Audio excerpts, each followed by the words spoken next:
Surgery లేకుండా sciatica, spondylitis, frozen shoulder కి కేవలం 45 నిమిషాలలో నొప్పి లేని అత్యాధునిక చికిత్స ప్రాణ పెయిన్ క్లినిక్.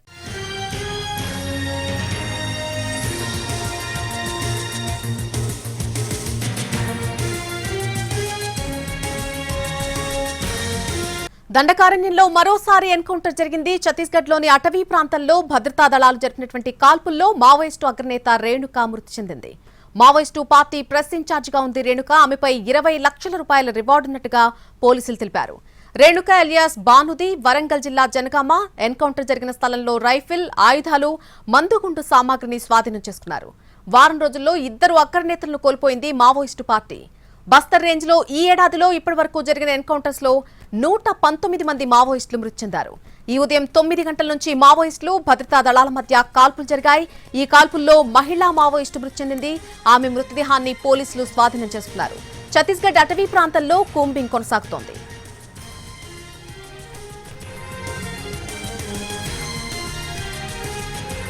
దండకారణ్యంలో మరోసారి ఎన్కౌంటర్ జరిగింది. ఛత్తీస్గఢ్లోని అటవీ ప్రాంతంలో భద్రతా దళాలు జరిపినటువంటి కాల్పుల్లో మావోయిస్టు అగ్రనేత రేణుక మృతి చెందింది. మావోయిస్టు పార్టీ ప్రెస్ ఇన్ఛార్జిగా రేణుక ఉంది.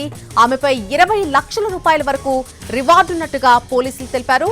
రేణుక ఎలియాస్ భానుది వరంగల్ జిల్లా జనగామ.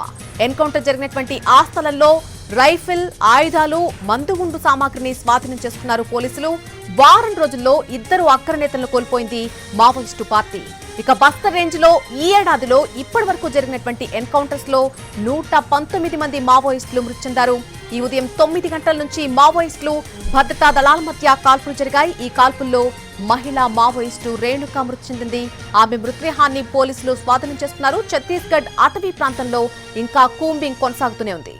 ఛత్తీస్గఢ్ బస్తర్ రేంజ్ లో మరొకసారి ఎన్కౌంటర్ జరిగింది. మావోయిస్టు అగ్రనేత రేణుక ఎలియాస్ భాను మృతి చెందింది ఎన్కౌంటర్ లో. ఇదే అంశానికి సంబంధించి పూర్తి అప్డేట్ మా crime input editor Ramesh Vaitla అందిస్తారు.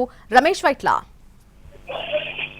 ఛత్తీస్గఢ్ లో జరుగుతున్న వరుస ఎన్కౌంటర్ లో మావోయిస్ట్ అగ్రనేతలు ఒక్కొక్కరుగా చనిపోతున్నారు. అయితే 2 రోజుల్లో అంటే దాదాపు 3 రోజుల పరిధిలో 2 అగ్రనేతలు చనిపోవడం జరిగింది. ఇవాళ జరిగిన ఎన్కౌంటర్ లో మావోయిస్ట్ అగ్రనేత ఆయన శాఖమూరి అప్పారావు భార్య పోయినట్లు అధికారులు అధికారికంగా ప్రకటించారు. అంతేకాకుండా రేణుక సోదరుడు గూడ్సే హుసేండి కొన్నాళ్ల క్రితం తెలంగాణ పోలీసులు లొంగిపోవడం జరిగింది.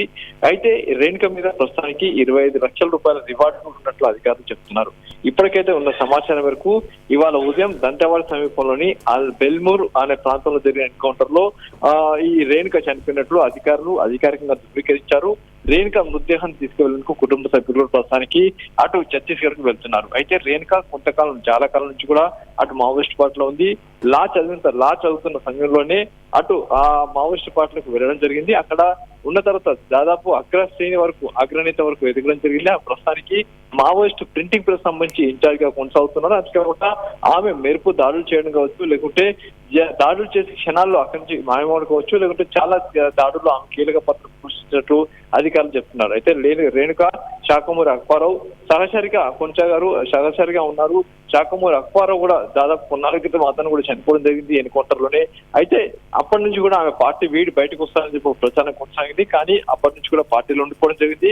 ఛత్తీస్గఢ్ లో ఆమె కీలక బాధ్యత పోషిస్తున్నారు. అయితే ఇవాళ జరిగిన ఎన్కౌంటర్ లో శాఖమూరి అప్పారావు భార్య రేణుక చనిపోయినట్లు అధికారికంగా పోలీసులు ధృవీకరించారు. Right Ramesh Vaitla, thank you for the update. Renuka 2nd class నుండి మేము క్లాస్మేట్లం. 7th వరకు మాతో చదువుకుంది. 7th తర్వాత మోత్కూర్లో చదువుకుంది. తర్వాత ఇక ఎక్కడ చదివిందో నాకు తెలియదు.